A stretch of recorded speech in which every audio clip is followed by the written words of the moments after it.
Sir घेर के बंगाली आके ताला लगा लिया था मेरे घर में, और मेरे भाभी घर में ताला लगा था, उसको तोड़ दिया था। अब भाभी मेरे रोते रोते बाहर गेट के बाहर जाके बैठी थी, रो रही थी। चोट लगी थी, हाथ पूरा फट गया था इतनी दूर से।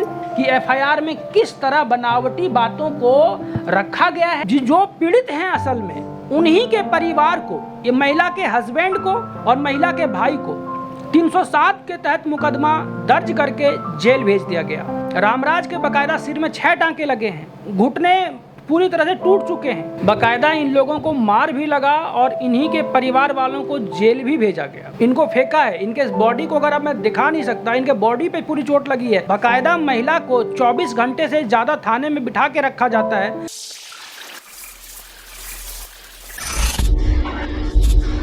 नमस्कार, द हिंद वॉरियर न्यूज़ देख रहे हैं आप, जहां हम उठाते हैं आपकी आवाज़ सच के साथ, और मैं हूं आपका सहयोगी अमन यादव आपके साथ। आपको बता दें एक ऐसा घटनाक्रम जहां हम कह सकते हैं कि मुस्लिम समुदाय के बाद कुछ मुस्लिम समुदाय के लोगों ने, जो एक भारी मात्रा में कनई गांव में रहते थे, इन लोगों ने एक दलित समाज के लोगों के साथ, एक महिला के साथ ही उसके पुरुष के साथ मारपीट की गई। और मारपीट इतनी बर्बरता के साथ, कुछ तस्वीरें हम आपको इस वक्त दिखाएंगे कि महिला जो मेरे साथ मौजूद हैं, इनसे बातचीत करेंगे और पूरा घटनाक्रम आपको बताएंगे कि असल में कहाँ से, किस तरीके से इनके साथ मारपीट की गई। आपका नाम बताएं मुझे। जी मीना। क्या किस बात पर? मैं बर्तन धो रही थी तो मेरे को बोला कि मैं नहीं हटूंगी। मैं बोल रही रुक जाओ 2 मिनट में धो लेते हैं, 2 ही बर्तन है। तो फिर गंदा गंदा बात बोलने लगा, और फिर मैंने बोला कि नहीं मैं नहीं, रुक जा 2 मिनट भैया रुक जा। नहीं माना, फिर मेरे को पत्थर मार दिया उठा के। ये पत्थर किसने मारा आपको? उसी का लड़का मारा। बंगाली का लड़का जो मेरा पति का वो मैं जेल में डाला था। आपको पति को किस बात पे जेल में डाल दिया? उसको मारा, मना कर रहा था कि भैया लड़ाई ना करो। मेरे भाई को खींच के घर से अंदर से निकाल के मार रहे थे। मैंने मना करे तो भैया मत मारो, भैया लड़ाई मत करो। भैया मेरे को फेंक दिया साइकिल पे उठा के। इनको साइकिल पे उठा फेंक दिया, सोचो। घर में घुस के सब लोग मार रहे थे। कितने लोग थे मारने आए? कितने लोग थे? 50-60 लोग थे। उन लोगों तो बहुत लोग हैं। ये कहाँ, कौन से गांव की घटना है? कन्हई गांव। कन्हई गांव की? हाँ जी। तो आपने एफआईआर दर्ज कराई इस मामले में?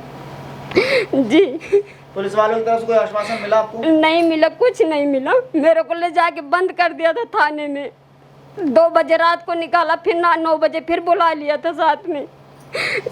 तो आपने पूछा नहीं किस बात में मुझे बंद किया, किस बात में मेरे ऊपर कार्रवाई की? मुझे तो मारा है, मेरे साथ तो पीड़न किया हुआ है। जी बोला उसका लड़का सीरियस हो गया। उसका लड़का सीरियस हो गया? हाँ, झूठ के बता रहा सीरियस हो गया। उसको जो सब जगह ले जा के बोल रहे थे कि मेडिकल करवा रहे थे, वही सब लिखवा रहे थे कि किसी तरह हमारा बन जाए सब कुछ, तभी रेस्ट कर पाऊँ उस लोग को। आपके पति जो थे उनके बता रहे हैं कि उनको, वो कहाँ है इस वक्त? जेल में। मेरा भाई भी जेल में, पति भी है। आपको मारा गया, साथ ही आपके पति को भी जेल में डाल दिया उल्टा। जितना उतने लोग मारा उतने लोग जेल में डाल दिया उठा के। जिन लोगों को मारा उनको ही जेल में डाल दिया? जी। पीठ पे इतना ज्यादा पूरा कटा हुआ, पूरा पीठ उसका। क्या हुआ था? पूरा घटनाक्रम क्या था? आपने मेरे घर में ताला लगा लिया था। मैं जहाँ हम लोग रहते तो वहाँ के नहीं, दूसरे घेर के बंगाली आके ताला लगा लिया था मेरे घर में, और मेरे भाभी घर में ताला लगा था, उसको तोड़ दिया था। अब भाभी मेरे रोते रोते बाहर गेट के बाहर जाके बैठी थी, रो रही थी। तो अभी तो मजबूरन हम सब खाली करना पड़ा हम लोग को। अभी कहाँ रह रहे हैं आप लोग? वहाँ खाली, मतलब उनका घर खाली करा दिया, भाभी को निकाल दिया? तो दूर है, थोड़ा से दूर है। तो भाभी कितनी दूर रहती हैं? पास ही में मेरे रहते हैं। तो अभी आप लोगों को घर से निकाल दिया? हाँ जी। तो अभी आप लोग फिर कहाँ रह रहे हैं? दूर रहते, थोड़ी दूर से। थोड़ी दूर किसी रिश्तेदार के घर? हाँ, रिश्तेदार के घर में रहते, अपने देवरानी घर रहती हूँ मैं।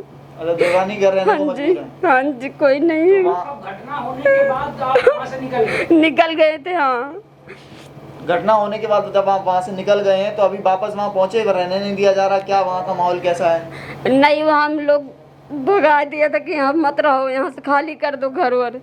जो हम लोग खाली करने को बोला तो वो ताला लगाने आ गई थी। अच्छा, हाँ मैं जी। नहीं घुसने दिया जा रहा। नहीं नहीं घुसने दे रहा। तो मेरे भाभी रोते रोते बाहर गई, फिर मैं आई तो बोला बंद कर दूंगी ताला, सबको जेल में डलवा दूंगी। घर में भी नहीं घुसने दिया जा रहा, साथ ही बताया कि घर में ताला लगा दिया है कि यहाँ घुसना मना है। अब मजबूरन इन लोगों को किसी दूसरे परिवार के यहाँ, रिश्तेदारों के यहाँ रहना पड़ रहा है। आप देख रहे हैं तस्वीरों में किस तरीके से महिला को बिलखना पड़ रहा है, साथ ही इनको इंसाफ की गुहार लगा रही हैं। और असल में बताएं, इन्होंने कहा कि इनके भाई के साथ मारपीट की गई, इनके पति के साथ मारपीट की गई, और तो और जिसे न्याय मिलना चाहिए था उसे भी जेल में डाल दिया गया है। कहाँ की बर्बरता है, असल में कहाँ का न्याय है? मैं इनके वकील साहब से ही बात करूंगा, इनसे जानने की असल में कोशिश करूंगा। जी बिल्कुल। अच्छा, इनके रिश्तेदार भी वहाँ मौजूद थे, उनके साथ भी मारपीट की गई है। जी आप बताएं मुझे क्या कुछ पूरा घटनाक्रम था? जी सर, वहाँ पे हमको गिरा के मारने लगे, मैं वहाँ पर खड़े थे तो वो देखने गए। ये देखने, मेरे रिश्तेदार देखने गए, इनको भी उल्टा मारना शुरू कर दिए थे। जी सर, हाँ, हमको भी मारना शुरू कर दिया, गिरा दिए। 7-8 लोग मिलके हमको गिरा दिए, हमको नीचे कर दिए, लाते जूता डंडा और लाठी से मार दिया। मेरा सर फट गया था। सर में कितनी चोट आई है? सर में 6 टाँका लगा है सर।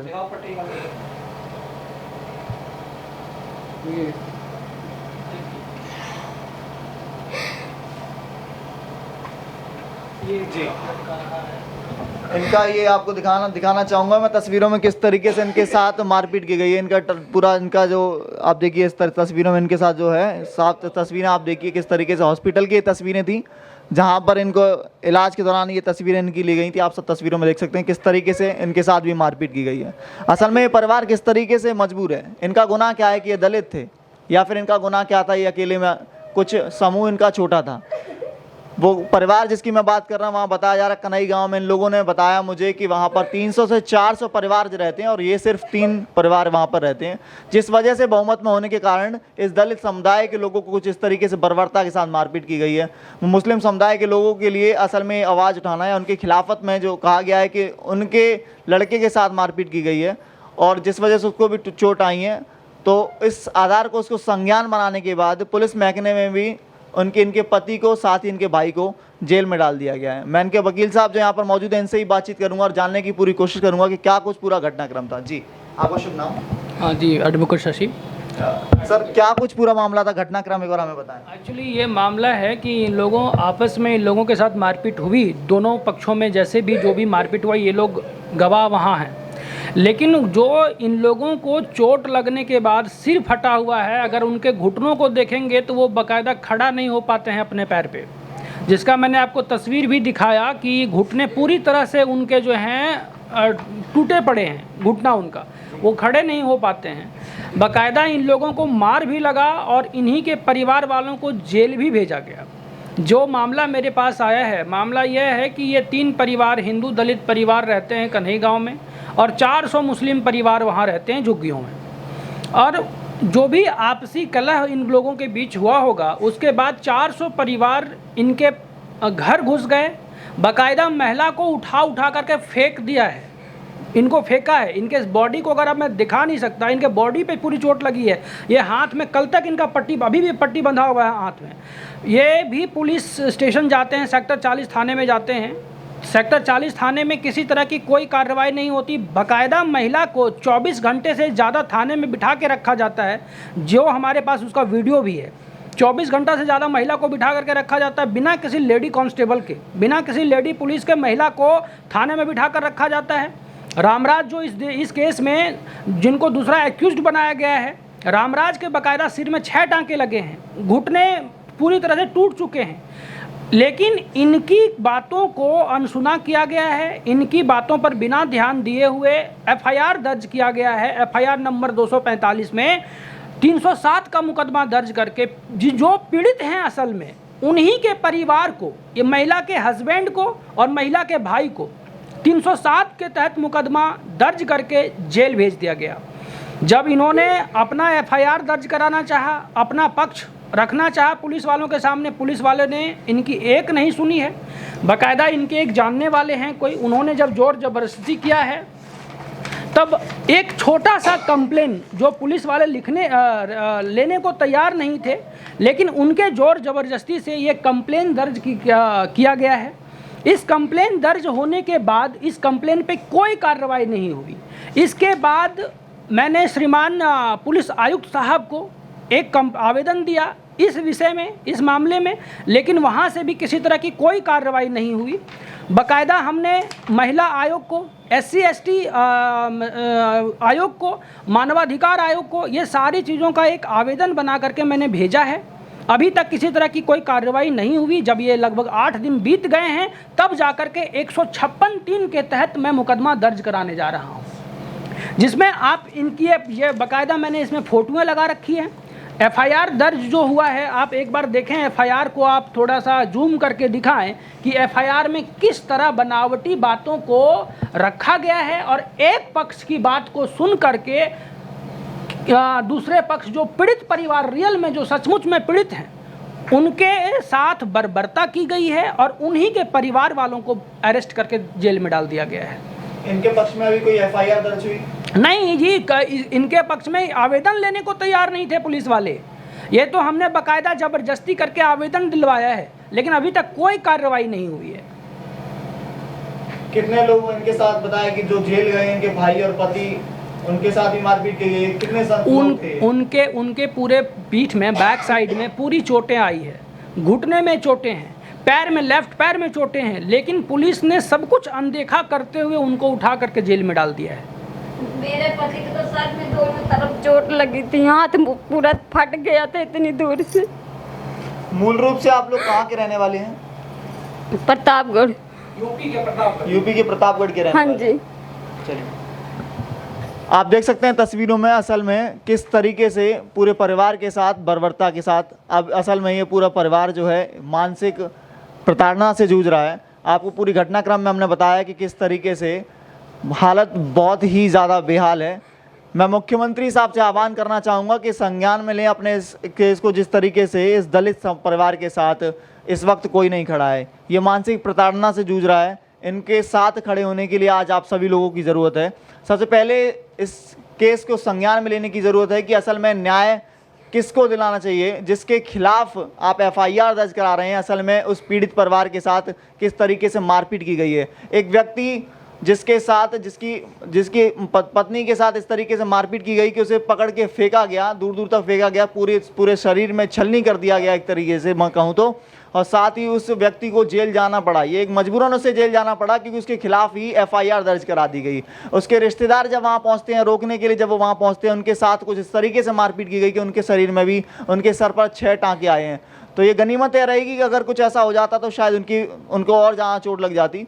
आप जी, मैं इसमें चाहूँगा कि जो भी इसमें दोषी हैं, चाहे वो पुलिस वाले हैं, चाहे यहाँ की प्रशासन हो, जो भी इसमें दोषी हैं उन पर भी कार्रवाई होनी चाहिए।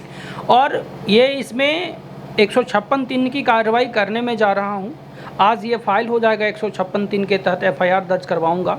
लेकिन मुख्यमंत्री साहब को, यहाँ के जो होम मिनिस्टर हैं, उनको चाहिए कि जो पुलिस वाले दोषी हैं, जिन्होंने इनकी एक नहीं सुनी है, बाकायदा इन्हीं के ऊपर कार्रवाई करी है, उनके खिलाफ भी कठोर से कठोर कार्रवाई की जाए।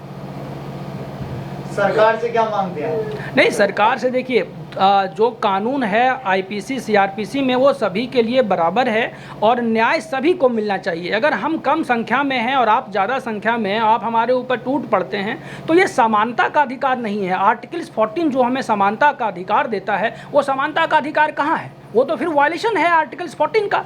एक जगह आप कहते हो समानता का अधिकार, एक जगह हम कम संख्या में हैं, जो ज़्यादा संख्या में हमारे ऊपर चढ़कर मार पिटाई कर रहे हैं, हमें सिर फाड़ रहे हैं हमारा ही, और हमें ही अंदर कर दे रहे हैं। ये सब चीज़ों पर हमारे सरकार को भी ध्यान देना पड़ेगा। जो चीज़ें हो रही है ये भले ही सरकार तक नहीं पहुंच रही है, बहुत सारी ऐसी घटनाएं हैं जो सरकार तक नहीं पहुंच रही हैं। हम लोग चाहते हैं कि सरकार के संज्ञान में आए और इस पर जो भी दोषी हैं उस पर कठोर से कठोर कार्रवाई की जाए। आपको बता दें कि मैं फिर से याद दिलाना चाहूँगा आपको कि मुस्लिम समुदाय के लोग थे, जो 400 परिवार वहाँ पर रहते हैं कन्हई गांव में, और यहाँ इन लोगों ने बताया कि ये 3 परिवार जो हैं वो रहते हैं, जिस कारण बहुमत में होने के कारण, मैं बिल्कुल कहूँगा आपको कि मेजॉरिटी में होने के कारण इन लोगों के साथ मारपीट की गई। कैमरा पर्सन विपिन यादव के साथ मैं Aman Yadav, the Hind warrior news, Gurugram.